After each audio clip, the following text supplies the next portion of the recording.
Officer নাই, কোনো police নাই, কেউ নাই। এই যে ईवीएम নিয়ে করছে যদি वो सीआरपीएफ सर, आप क्यों हमको बोले इसमें वोट डालने के लिए? आप तो न्यूट्रल है, आप बीजेपी के लिए प्रचार कर रहे हैं क्या?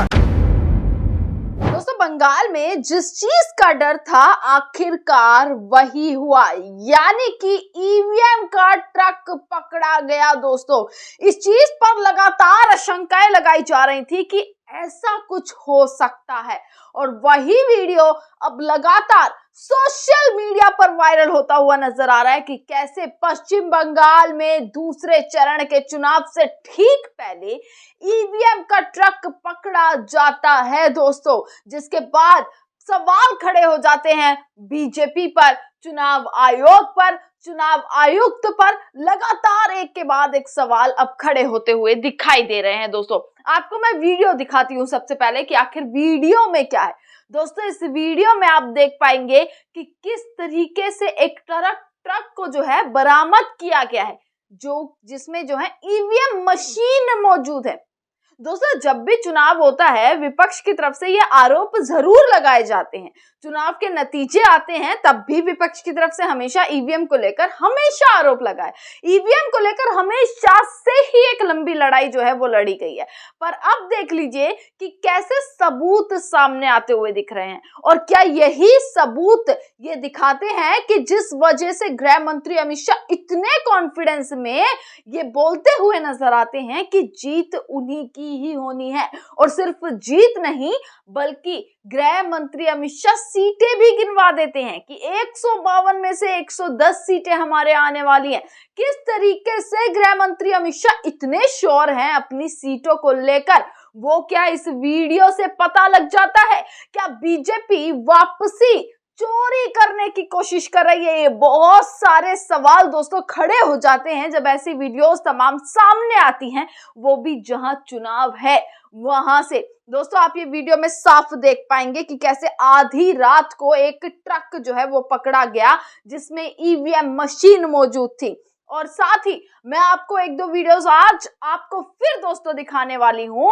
विस्तार से मैं आपको वो वीडियोस दिखाऊंगी जो लगातार सोशल मीडिया पर आ रही हैं। पश्चिम बंगाल से वो वीडियोस निकल कर आ रही हैं जिसमें बीजेपी पूरे तरीके से एक्सपोज होती हुई नजर आ रही है। दोस्तों, सबसे पहले आपने ये वीडियो देखी कि सारा खेल ईवीएम का, इस चीज का डर था कि भाजपा का हर मंत्री मंच से खड़े होकर बहुत इतना कॉन्फिडेंस में कैसे ये कहता हुआ नजर आ रहा है कि जीत उन्हीं की होगी। कैसे कह सकते हैं कि इतनी ही सीट उनको आने वाली है? कैसे हर बार ये आशंका और भाजपा की तरफ से ये सीटों का आंकड़ा सामने आ जाता है? और कैसे चुनाव से पहले बीजेपी फंसती हुई नजर आती है, बीजेपी के जो है ईवीएम के साथ जो है बीजेपी पकड़ी हुई नजर आती है। और पश्चिम बंगाल में भी यही हुआ कि बीजेपी कैसे ईवीएम के साथ पकड़ी हुई नजर आई। और कैसे आप वीडियो में देख पा रहे होंगे कि टीएमसी यानी कि वहां का जो सरकार है पश्चिम बंगाल की, तृणमूल कांग्रेस ने कैसे उनके जो कार्यकर्ता हैं, समर्थक हैं, उन्होंने उनको घेर लिया है। और इस पूरी चीज की जांच की जा रही है। पूरी इस चीज पर एक खबर निकल कर आती है जो वाकई दहलाने वाली भी है और साथ ही में तमाम सवाल लोकतंत्र पर भी खड़े करती है, चुनाव आयुक्त पर भी खड़े करती है कि कैसे नाक के नीचे से बीजेपी ये सारी चीजें करती हुई नजर आ रही है। और अगर यही है तो चुनाव कराने का कोई फायदा नहीं ना। अगर यही है कि भाई जिताना ही उनको है, उनको पता है उनकी कितनी सीटें आ रही हैं, वो जानते हैं, और ऊपर से ईवीएम क्या जो सेटिंग की जा रही है, तो फिर चुनाव कराने का क्या फायदा? आप सीधा सीधा डिक्लेयर कर दीजिए कि बीजेपी जो है वो इतनी सीटों से जीत जाती है और ये नतीजे आ जाते हैं, उनकी सरकार बन जाती है। सीधा सीधा इस चीज को डिक्लेयर कर देना चाहिए। ये थी पहली वीडियो।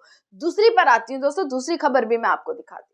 आप देखिए, 2.5 लाख जवानों को तैनात किया गया। मैंने आपको खबर दिखाई थी, अगर आपको याद हो, कि कैसे पहले चरण के मतदान से पहले 2.5 लाख जवानों को तैनात किया गया पश्चिम बंगाल में।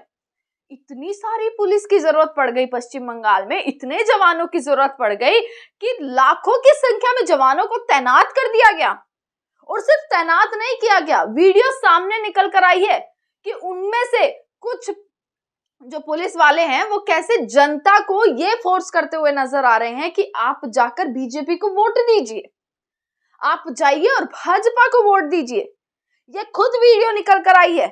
आप देखेंगे कि कैसे एक शख्स जो है आगे आगे जो है जो जवान तैनात किए गए वो चल रहे हैं। अब पीछे से कैसे जो है एक शख्स जो है ये कहता हुआ नजर आ रहा है कि आप हमें क्यों बता रहे हैं कि हमें किसे वोट देना है, आपने ये क्यों कहा कि बीजेपी को जाकर वोट दे दो। क्या इसके लिए तैनाती की गई है? और ममता बनर्जी ने दोस्तों एकदम सटीक सवाल उठाया, एकदम ठीक सवाल उठाया है कि इतने सारे जवान आपने पश्चिम बंगाल में लगा दिए, पर जहां वाकई में जरूरत थी जवान तैनात करने की वहां कुछ नहीं किया।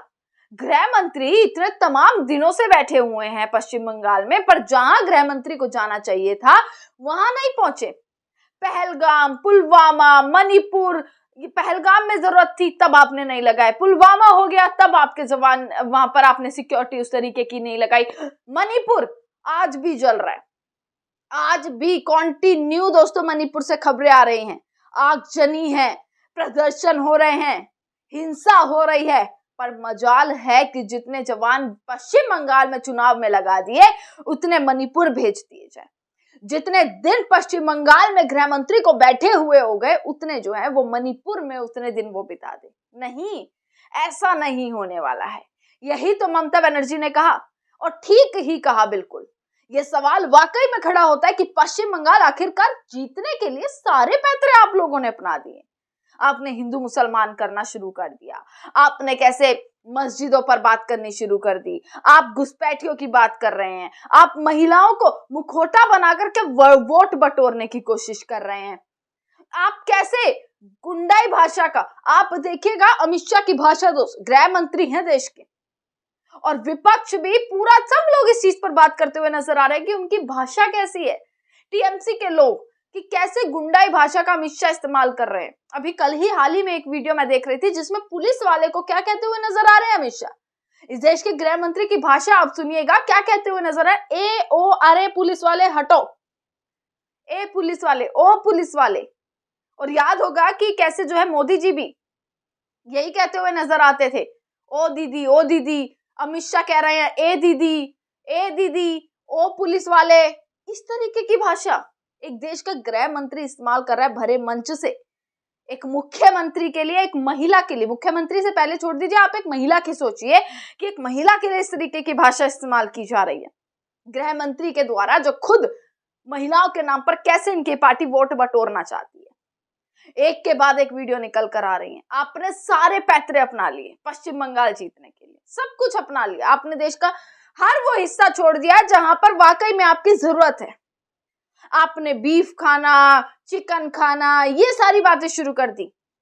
आपके असम के मुख्यमंत्री हैं, वो कहते हैं कि भाई अगर जिसको खाना है वो खा सकता है, पर वही है जो मिथुन चक्रवर्ती हैं, वो किस तरीके से प्रचार कर रहे हैं भाजपा का, वो इस चीज पर मना करते हुए नजर आ रहे हैं कि नहीं खाना चाहिए। इस तरीके की बातें, मतलब क्या आपने किस तरीके का ये देख रहे हैं आप दोस्तों कि कैसे डबल फेस नजर आ रहे हैं।